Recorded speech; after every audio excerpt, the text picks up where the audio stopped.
சொல்லுவது கஷ்டமா பொத்தி பொத்தி வச்சதென்ன என்னென்னவோ இஷ்டமா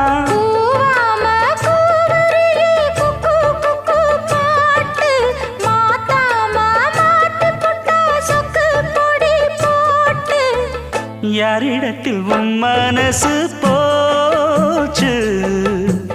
நூலை போல உன் உடம்பு ஆச்சு